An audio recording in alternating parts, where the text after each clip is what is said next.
You're listening to STEMxm, where women in science, technology, engineering, and mathematics share their stories of success, overcoming barriers, and breaking the glass ceiling. And now, your host, Mel the Engineer. Hello everyone and welcome to STEMxm. I am Mel the Engineer and I've got a really interesting episode here for you today. My guest is Maia Weinstock. She is an American science writer and Lego enthusiast. I think this is a really interesting path because Maia earned a degree in science, specifically human biology. So she was not trained as a journalist, but has been able to very successfully build a career in writing, which also allows her to explore many different facets of what's going on currently in science. So maybe for some of you out there who don't want to specialize in one specific area, maybe you could get some ideas from her talk about where you could go with your career to get that variety. All right, so let's jump in and I'll hop back on at the end to wrap things up. Thank you, Maia Weinstock, for joining us today on STEMxm. Welcome to the show. Thank you so much for having me. I appreciate it. Yes, it's absolutely my pleasure. So I know that you have a degree in human biology. Is that right? It is, and a lot of people don't really understand what that means specifically. Sorry to interrupt the show so soon, but I wanted to let you know that our connection was a little bit spotty. And here at this point, the word that she said was interdisciplinary. Disciplinary major. I was an undergrad at Brown University, and at least when I was there, the human biology, you could sort of pick it from a number of tracks to focus on, and I focused on the evolution of gender and race.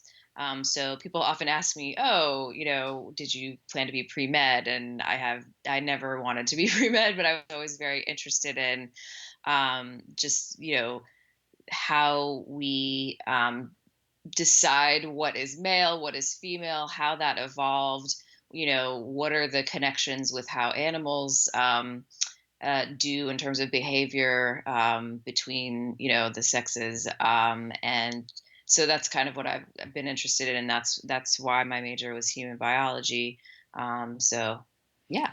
Very interesting. So what are some common paths that people take when they do this degree? It's a good question because I actually don't know very many people who have done this degree. Most people that I know that went the biology track really were interested in, you know, either like one of my friends went into pathology, others were pre-med and ended up being doctors of other, more clinical doctors. But in terms of, what I wanted to do with it, I actually didn't know how I wanted to apply it to my sort of longer term career.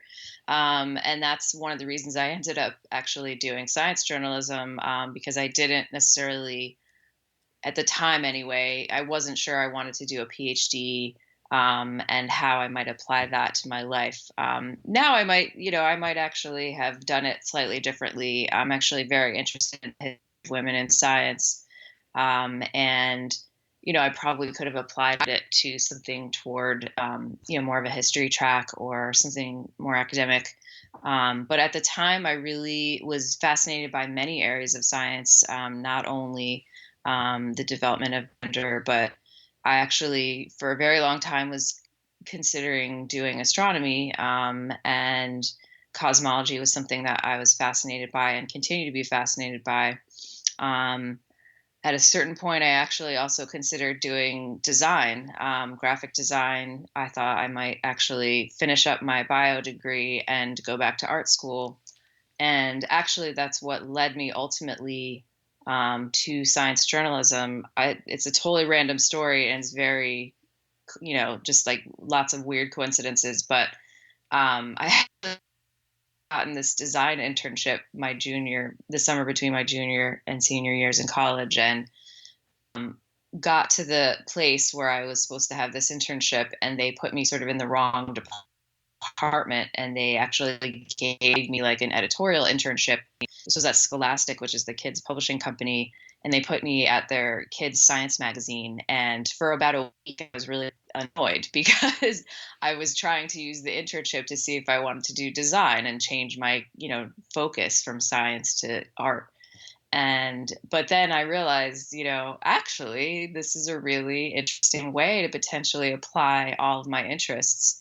And I felt like I was pretty good at writing. I had never done a lot of writing, but like I had never done a lot of like English courses where you're doing creative writing. But I thought I was decently good at it, and I was pretty good at explaining things to kids. And I, of course, loved the various types of sciences. So it was kind of a very roundabout way of coming to this career, but that's ultimately how I kind of got from doing more of the science stuff to doing more of science communication.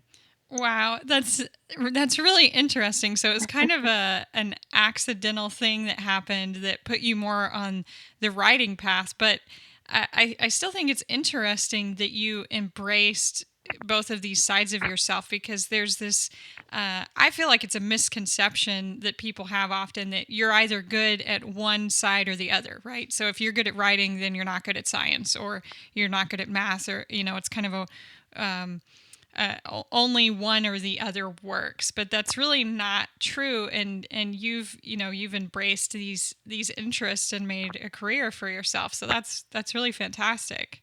Yeah, I mean, it worked.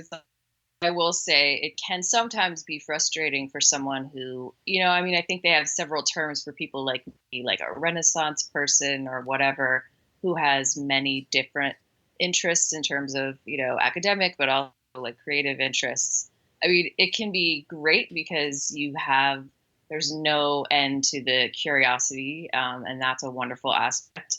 But it can be frustrating because you don't necessarily know where to apply those passions, and how far down this road should I go before I decide, maybe this isn't exactly what I want to spend the rest of my life doing, or I don't want to miss out on these other parts of either science or art or whatever.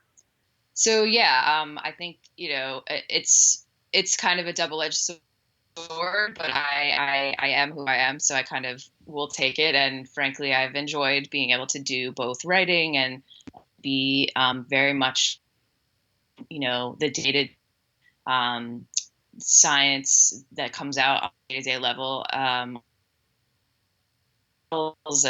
meeting scientists and getting to know them, and really being able to sort of communicate what they do on a day-to-day, and also just their personal, what they're like. And then also, the creative stuff, the artistic stuff. I do a lot of these fun projects with like Legos and, design and things like that. So it's been fun, definitely. Okay, so I want us to give a real clear picture of kind of your path leading up to where you're at now in your career. So, could you talk to us about, to begin with, how did you find that internship, and then as you wrapped up your education, what were the steps from there? How did you find your first position, and what were the responsibilities that you had at places like Discover Magazine and Brain Pop? Sure. So I don't remember 100% how I found the internship. I do recall at Brown there was, like a career center, and they had like physical notebooks of possible internships. I seem to remember going through that. This was before, I mean, we had internet, but it was the late 90s, so it wasn't quite as robust as today. There was no Twitter and nothing like that. So um, I must have just applied. I mean, just cold call, I didn't know anyone there. So I think I just sent in an application and got it. But then after I actually was there, so basically my internship led to my first job. I did work at this Science World kids classroom magazine for a short time after I graduated. Actually, so I thought about whether or not, I needed to get a degree, like a higher degree, to do science journalism. And my advisor at the time in human bio, Ann Foster Sterling, who's wonderful, she actually not only is an amazing reader, has written a couple of popular books about her work. And I kind of was going back and forth in terms of what I wanted to be a master's or whatever. And she actually put me in touch with Natalie Angier, who has been a longtime writer with the New York Times science section. And so it kind of did an email interview with her, which is always great to do like informational interviews. And I remember asking her, and she had said something like, I got an advanced degree in science writing or journalism, but my husband didn't. And we both ended up, having successful careers. So really, it doesn't necessarily matter. So I really appreciated hearing that, and ended up just not and going straight into this job. Since I did have an offer, I was like, well, I guess I'll learn on the go. And that's kind of how I did it. Within my first 2 college, I had 4 different jobs, so it was a little bit of a tumultuous time. I lived in New York City, and this was really the .com bubble and bust era. And so, there were a number of reasons why I moved around, but that was one of the, just to put context into this. So I worked at Scholastic as a sort of an assistant editor at the Science magazine for a while, but somebody there had she was moving to space.com, which is still going. It's a great website. And they focus on astronomy and space news.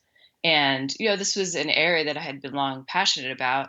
And on top of everything else, Sally Ride was the president at the time. It was a pretty new company, and she had been sort of the inaugural president. And so this woman that I knew at Scholastic kind of recruited me to go there, and I was just kind of ecstatic. And I felt a little bit bad that I was less than a year at my first job, but I couldn't let the opportunity go by to work with Sally Ride and write about space all day long. So I did that, and it was That's amazing. amazing. Yeah, it was. I remember the day that I met Sally, and she was so gracious, and she had been a childhood kind of idol of mine, so that was just wonderful. And yeah, being at space.com was exciting and fun. Unfortunately, though, the company didn't really know what it wanted to be at that time, and it was kind of struggling through, um, financial uncertainty, and also just like the direction and sort of the structure of the company, they weren't sure about at the time. And so they actually laid off. Eventually, they laid off almost everyone on the editorial side. And so I was kind of the first wave of people that they laid off. So I was sad to go, but, it is what it is. And I had a great time there. And so I was unemployed actually for a few months in New York. It was kind of a fun time though for me. I mean, it was a weird time because I was just starting my career, so I figured I'll figure something out. But it was also a little scary. You don't know what you're doing. You have a big rent, and but at the same time, the Mets and the Yankees were both in the World Series at the same time, and I was a longtime Mets fan, and this had not happened in many years. So I was like, okay, well, at least I can enjoy that. um, and long story short, I had a short stint at Aviation Week in space technology.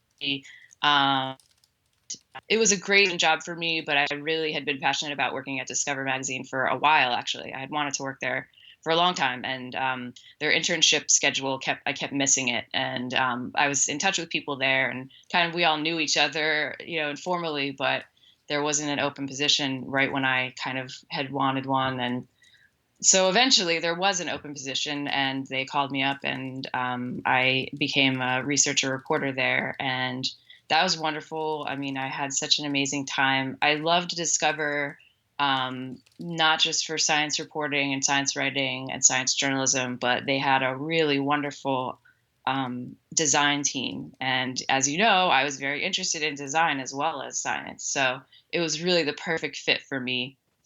And I was there for about 5 years. I added some responsibilities as I went along, and ended up doing some production work as well, which incorporated some design work. And So that was great. And then, the company was sold at a certain point. It used to be owned by Disney, and then it was sold to another sort of smaller venture. And I kind of decided that I wanted to do something different. And I found an opening at a company called Brain Pop, which makes educational cartoons and now games. And they were looking for someone to really sort of shape the editorial team and really lead the editorial team. So I thought this was kind of an interesting opportunity. They had a lot of focus on science, but they did also have other areas. The company focuses on all curricular areas, but really they started with science and health topics. So I was really appreciative of the fact that there was an opportunity to really keep my science passion, but maybe kind of branch out a little. So I did move over to BrainPop, and that was a very different experience from Discover. We were actually making basically cartoons all day long, which I had never really written scripts for cartoons, but learned how to do that and had a really fun time doing that, working with animators, working with writers, and it was just really fun, and getting to go see how kids used the product in their classroom, and really kind of shaping how kids understand science and history and English and math and things like this. So That's really interesting. So, can you talk about that business model, and maybe if you have any thoughts on what it was like to transition from a more journalistic writing to this script writing, because that's quite different. And then how did they get this into the audience? Was like, who were their customers? Was it school districts, or how did that work? Sure. So yeah, it's definitely different in the journalist than journalism, in the sense that it wasn't a day to day, like we need to kind of get this out there to have customers buy like individual magazines. But it was similar in that, you have kind of an independent writing voice, and you are trying to get, so basically, BrainPop works on a subscription model, and yes, their biggest customers are schools and individual teachers and districts. And I think in a few cases we actually had some entire states, like I want to say like Alaska or something. I don't even remember. Subscribed on a larger level. So basically, all their main schools would have access. But it's a product that is used over and over again by teachers, and they come to rely on the videos to help introduce topics or reinforce topics. They're kind of short. They're only like 3 to 5 minutes or so. So they're not like, they don't take up a whole period. And so, BrainPop really supports teachers. That's really their big thing. And that's a place like Discover or Space.com, which is meant to be more general public, just people who are interested in science overall. All right. And then where did you go after Brain Pop? What happened next? So I ended up moving physically to Massachusetts, to the Boston area, for a few reasons, mainly family reasons, and stayed at Brain Pop for a few years after that, and just worked remotely. But after a while, I thought that I might want to do something a little different. And I live very close to Harvard and MIT and a number of other schools, Tufts and BU, and among others. And as a science person, I was always kind of very fascinated with what all the goings on at MIT, which is really focused on engineering and science. And frankly, found myself at MIT a lot anyway, going to events that they would host. And so I actually saw a position that was open up in their news office, and applied to it, and was lucky enough to get it. And so I am now the deputy editor at MIT News, which is basically the publicity office for MIT. And we focus, in terms of the content that we focus on writing articles about the peer-reviewed research that comes out of MIT. So we're basically, I basically moved up one step in terms of the science journalism cycle. So instead of, we now send stuff out to the people like, that I used to be at Discover, and we try to get folks to write about MIT research. Okay, very interesting. Yeah. Awesome. So you've gotten into some interesting things lately. Can you tell us about the Lego Ideas Contest and how you got involved with that? Sure. So I'll back up just a little bit because people always ask about this. But so I started making Lego minifigures. I played with Lego as a kid, but I definitely just sort of forgot about it after a while, and but then started making them the figures again in 2000, late 2009, I think. I was at Brain Pop still, and I was working on a cartoon about Ada Lovelace, who's considered the first computer programmer. And I saw that someone had made a Lego of her, and I thought this was a great idea, but I thought actually it would be cool to make them for current people, so like living scientists.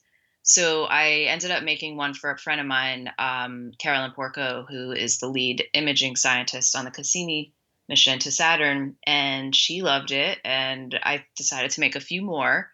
So I just did that, and then I started meeting some of the scientists and giving them to them. So that's kind of how that came about. And I started having this Flickr account, post the pictures of the Legos that I make, and then if I ever meet the scientists, the pictures of them. And my goal was to try to get people to recognize that scientists are really fascinating individuals. And I originally connected it to like their Twitter accounts, so that it's like not only can you see their Lego, but you can follow them on Twitter and just about life and science. And so with the Lego Ideas contest, I've actually done a few projects with that. And so, yeah, my most recent set is called Women of NASA. And the idea for Lego Ideas is to get 10,000 supporters for your project. And if you can get 10,000 supporters, then Lego will actually consider making the set and selling it in stores around the world. So my first project that I submitted, it's kind of a bit of a long story, and it's not sciencey, but it was these female justices and this like court scene, right? And it actually did fairly well, but it did not reach the 10,000 votes. But this other one, this Women of NASA one, I submitted it on July 20th of this year. And within 2 weeks, I had gotten all 10,000 votes. So it was pretty amazing. And I was pretty excited about it. And so as of right now, the set is being considered by um, and they will let us know in January whether they will be selling it in stores. Basically, I have to compete with 11 other sets that also reached 10,000 votes. That's And awesome. yeah, Congratulations. yeah, tit's you. It's very fun. But all of my sets that I submit to Lego, I feature and highlight women in some way. The first one was justices, but then I had one about female bioengineers, and this one is all historic women of NASA who contributed in a big way to NASA. So, and some of them, you probably have never heard of actually, which is kind of the point of my set, is to try to highlight women whose contributions but whose names you probably don't know. Right. Absolutely. And so today you're involved with several different things highlighting women in STEM. Can you tell us from your perspective why this is so important to you? Sure. I think in any part of life, if you don't see yourself, you feel like maybe not included. And that can be frustrating. So if you're looking at like the media, if you're looking at movies, if you're looking at television shows, if you and others don't feel like you're being represented, that can be frustrating. So when you see like very few minorities in various shows, I mean, it's not really representative of society as a whole, and it's just frustrating to know that like those folks are not being represented. If you're a woman and there is a show or a film that is basically the entire cast, but except for like maybe one or two women, that's very frustrating because like life is not like that. And so my goal is to try to make sure that minorities and women are more represented and better represented in some of the things that we sort of take for granted. So, like toys, books for kids. And I think, especially with stuff that's aimed at younger children, I think it's really important because kids get a sense of, you know, their place in society at a very, very young age. I mean, they start getting cues from their families and their parents literally the day they're born, as terms of like what it means to be a boy or a girl and what it means, to either be like a certain race or whatever. I mean, those cues come pretty quickly, and it can be difficult to sort of, change those ideas once they've been ingrained. And so I think seeing better representation in various areas, whether it's media or toys or films, things like that. I think it's really important to start early. But just generally as well, I'm also very interested in the history of women in science in particular. And often I've said before that history has been largely written by men about men, and that really ignores a big section of people who've contributed to history. I mean, I remember growing up, going even just through like high school history classes, you almost never hear about women. I mean, it's really like what male leaders were killing other male leaders, and it's much rarer to hear about women who were doing pioneering things at the time. And I frankly even remember one of the reasons I was excited to go to Brown is that Brown has an open curriculum, which means you can kind of take whatever you want outside of your major. And I was pretty disillusioned with history as a topic after high school because I just didn't see myself in it at all. Was happy to never take a history class. And now, in retrospect, it's kind of ironic because now I'm very interested in history because I know that there's so much more. Women's history is something that I just never knew really about when I was growing up. And now, I know that it's really rich, and I'm trying to help people kind of get a better sense of that. So, yeah. Very cool. Would you talk to us about the work you're doing to try to bring more women into being active on Wikipedia? Sure. So I've been working to try to get women both on the pages of Wikipedia, meaning as subject matter, but then also as contributors. And there's a number of different sources that show that the percentage of women who contribute as editors is probably only around 15% overall. It depends on the country. The US has one of the higher percentages, so maybe it's a little above 15, but definitely trying to increase the representation of, the women that are actually editing. Because women come from different backgrounds, like they have a different perspective overall. And I think you find that when you have more women editing, they will edit subjects that males overall might not consider editing as much, and that does really bear out because there is a very big gap in terms of the subject matter. I mean, this hasn't been as studied. There's definitely a lack of women mentioned on pages about just general topics, and then there are fewer biographies of women on Wikipedia. So yeah, so I have run quite a few events that try to help women just literally on a one-to-one basis learn how to edit Wikipedia, how to make new articles, how to revise articles.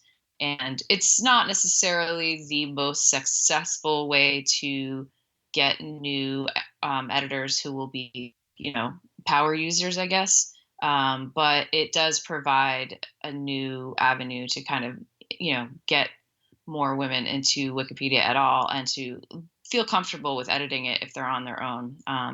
So yeah, so that's been kind of a fun way to improve representation there. And there are actually a number of other avenues that people are taking. There's a cool project called Women in Red on Wikipedia, where folks try to create articles that are sort of missing. And on Wikipedia, if there's a link that's red, it means that that article doesn't exist. So that's why it's women in red, because the idea is to, make those red links into blue links, meaning, taking those items that should have articles and making them real. So That is very, very cool and interesting. I interviewed an engineer on one of the first episodes that I did. Her name is Jill Teachin, and she's written a couple things with other people, a couple of books about women in science and women in engineering. I wonder if she knows about this women in red thing. So I'll have to share that with her, and I'll put it in the show notes for everybody else to see and access. But that's really interesting work that you're doing. yeah, I mean, it's pretty cool, and you meet some really interesting people. I mean, there are other things within Wikipedia that also focus on women, whether it's I run these edit-a-thons, which can be small, but they can also be big. I don't run the major ones, but there are these events that are sort of international. There's the art and feminism event that happens every year, where people write about female artists and just issues of women in art. And those events can create a pretty high number of new articles just at one time, and they also create awareness of the fact that women are underrepresented in Wikipedia. So I've done a lot with Ada Lovelace Day events. Ada Lovelace Day is this day every October. It's actually coming up in just about a week, that highlights the history of women in the sciences. So I've run some Wikipedia events around that. So yeah, it's pretty cool. Very awesome. So I saw on your profile that you co-authored a book called A Passion for Science, Stories of Discovery and Invention. Could you tell us what that's about and how that project came about as well? Sure. It sort of was an offshoot of the Ada Lovelace Day. Sue Sharman Anderson, who created Ada Lovelace Day, she decided to put together sort of an anthology of stories about women in STEM. This was a couple years ago now. And I offered a piece about Chen-Chung Wu, who was a noted physicist, and she's actually one of the women who is often cited as someone who should have won a Nobel Prize, but was actually sort of looked over, I guess. And I had been fascinated by her story, so I decided to write about her. And so the whole the Passion for Science book is basically these kinds of stories. They're just like long form articles that are compiled into one anthology. But it's some wonderful stories out there. There was a piece on Joan Feynman, and who's actually really cool. I actually got to meet Joan Feynman too, and some other wonderful pieces in that book. So definitely recommend checking it out. It's on the Ada Lovelace Day website. Okay, is it just like an ebook? Yep, it's just an ebook. As far as I know, I don't think they ever printed it. Okay. So you can get it online. Yeah. Okay, very cool. Yeah.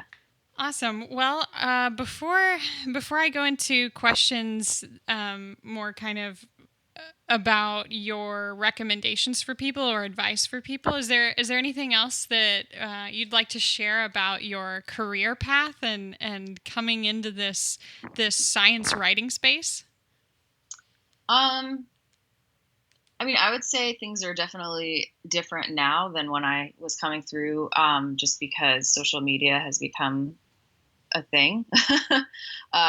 So there are actually quite a few communications jobs in science that are focused on social media. So, if you're interested in science communication, that is something that you can do. It's not as rigorous in terms of like the length of material as science writing or producing, videos and things like that. But it actually can be interestingly rewarding. I actually do quite a bit of social media at MIT for the top level, like institute level accounts. So that's something that's definitely different from when I was coming up. But just overall, we've also seen, a complete shift in focus in terms of the kinds of outlets that are successful. when I was coming up, like science, there were a bunch more science magazines, and there were science sections of newspapers, and that has gone away in large part. Um, but now you will have a science reporter on some blog, like a blog where you could actually get paid for your work. And there are other areas in which science communication is taking off, like having a YouTube channel or having a podcast, like as you know. So I mean, I think it's actually a pretty cool time to want to do science communication. I think the options in terms of the form are much more varied than when I was starting. That said, it's also become a really popular area, and so it can feel hard to break into it because so many people like science journalism and science writing. And so there's a sense of competition that I certainly did not feel. I mean, part of it is like you see all the people on Twitter and Facebook, and you see sort of like the folks that are kind of doing what you want to be doing. And I could imagine feeling, intimidated as someone just coming, not knowing like how could I possibly compete with that. But I would just say, like, if you have some interest and you have some area that you're passionate about, like, just do it. Like, start writing about it. Start your own blog. Contribute to aggregate blogs.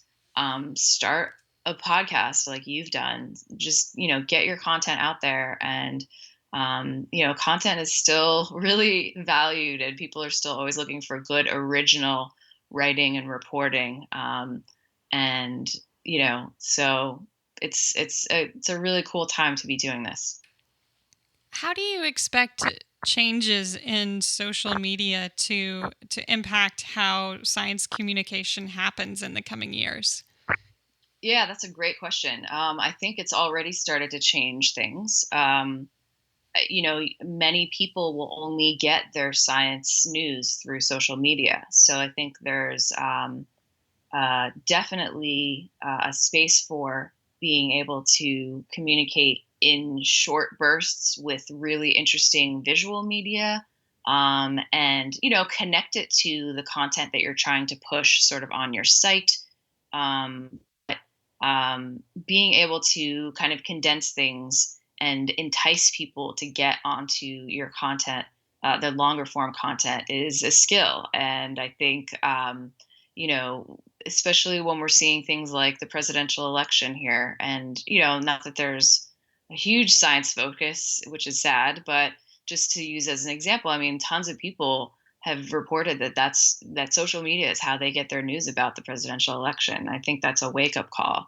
And so I do think there really does need to be a focus on how can we leverage social media to really kind of get messages across, and using things like humor, using things like GIFs that might seem to a lot of traditionalists as like lowbrow. I think we need to get over that a little bit and embrace it as it is what it is, and it's kind of how a lot of young, especially, are consuming news these days. So figuring out ways to kind of get serious science across in these manners is, I think, our challenge. Thank you very much for explaining that. Sure. So if you have an audience of young people who are, maybe they're at the beginning of college or they're about to go to college and they're thinking about what they want to do and they're interested in your path, what would your recommendation be? Because it's like you said, you went into a science degree, but then you went into this journalistic type of field. So if someone was most interested in your path, what would your recommendation be to them for their education? I hesitate to even give a special recommendation, only because, I mean, so many of my colleagues have come at their positions and they've done amazing things from different places. So I guess my number one recommendation is really, if you have a passion for it, like, you can do it regardless. certainly if you have a background in journalism, it helps. I definitely learned along the way, and there are certainly things that I kind of missed not having a journalism background. So, if you have the opportunity to go and do like a science writing or science communication program, I'd say take it. I think, the more education and the more background you have, the better. But that's not realistic for everyone. A lot of those programs are not cheap and you can't get scholarships for them. And I really, at the end of the day, there's nothing like actually going out and doing reporting, doing writing, doing like creating videos, whatever the medium you like to do, like that you like to focus on. Really getting out there and just getting your hands dirty and, interviewing people. And I know it can be hard sometimes to do that when you don't have credentials and you're not like, an established journalist, but people will talk to you. And you don't necessarily always have to get like one-off interviews to write about stuff.